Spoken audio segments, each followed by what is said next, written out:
They called her Matilda of Helfta, the quiet girl who grew into one of the greatest mystics the Church has ever known.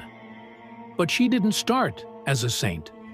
She started as a little girl who longed to be loved and found herself loved by God Himself. Matilda was born in 1241 into a world full of noise. Kings fighting for land, noble families arguing for power, villages whispering about wars and rising kingdoms. But in the middle of all this, a child arrived who would one day bring the world something different, a message of tenderness, a message of the Sacred Heart of Jesus. Her parents, deeply devoted to God, felt she was not meant for the noise of the world. Before she even turned 5, they brought her to the monastery in Helfta, a place known for holiness, silence, and deep prayer, a place where souls were shaped like gold in the fire of God's love. For a little girl, this life was strange. The long stone hallways, the quiet footsteps of the nuns, the gentle smell of incense, the flickering candles that made the chapel glow like heaven. Everything felt enormous, mysterious, and sacred. But Matilda did not fear it. She loved it. Even as a child, she would slip quietly into the chapel and sit in the wooden pews, her small feet dangling over the edge. She didn't know long prayers yet, so she said the only one she understood: "Jesus, I'm here." And every time she said it, her heart felt warm, as if someone was truly listening. She grew into a gentle young girl, always ready to help the older sisters. Many times, while sweeping the floor, she would hum little melodies she made up herself, songs that somehow felt like prayers. The sisters watched her with wonder. Matilda didn't pray like everyone else. She prayed like someone speaking to a close friend. One cold winter evening, when she was around 14, she stayed behind in the chapel after the final prayers of the day. The candles were almost out, the air was still, and the whole monastery felt wrapped in deep silence. She knelt, closed her eyes, and whispered, "Jesus, why do you feel so close to me?" And then it happened. Not in thunder, not in visions, not in sudden light, but in a whisper deep within her soul. "I am always with you, Matilda." She opened her eyes in shock. Nothing around her changed, but everything inside her did. From that moment on, her life became a constant, gentle conversation with heaven. She began experiencing something new, a sense of Jesus walking beside her, guiding her hands as she worked, comforting her when she felt small. She would walk through the monastery gardens, touching the petals of roses, and feel God in their softness.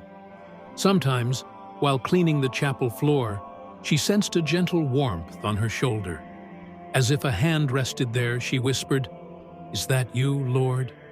And her heart would respond with deep peace. As Matilda grew, so did her closeness to God. When she prayed, her face glowed. When she sang, others felt moved inside. When she spoke of Jesus, it was like describing someone she knew personally. A dear friend, a beloved companion. One night, after a long day, she knelt in the quiet chapel again. She rested her head on the pew and began to cry, not from sadness, but from longing. She whispered, "Jesus, do you really love me, even when I fail, even when I feel so small?"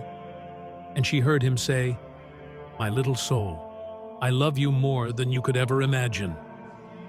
From that day on, Jesus called her "my little soul." Her visions grew deeper. Sometimes she saw Christ standing before her, his heart shining like a radiant flame.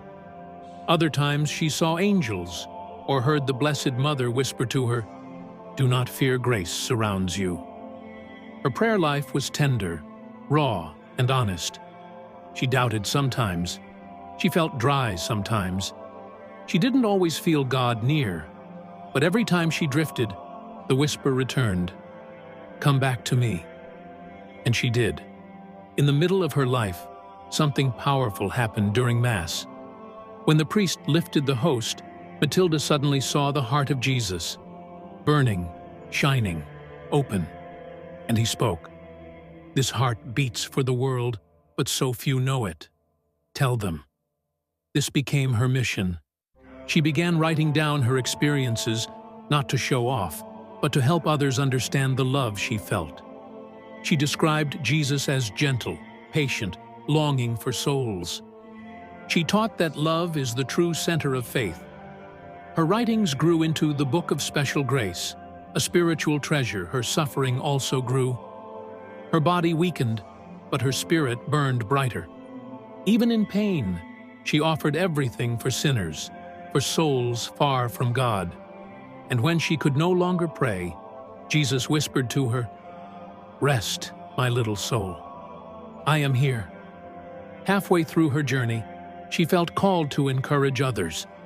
The same way you, watching this video, are walking on your own spiritual path.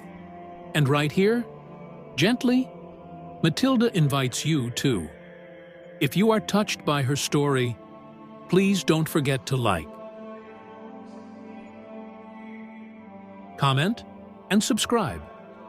It helps this message reach more souls, and it supports our mission of sharing the lives of the saints. Now, back to her journey. As her final days approached, Matilda felt heaven drawing close. She grew weaker, but more peaceful. The sisters gathered around her, praying softly. Then, on her last morning, she whispered, "He is coming." Her sisters leaned in.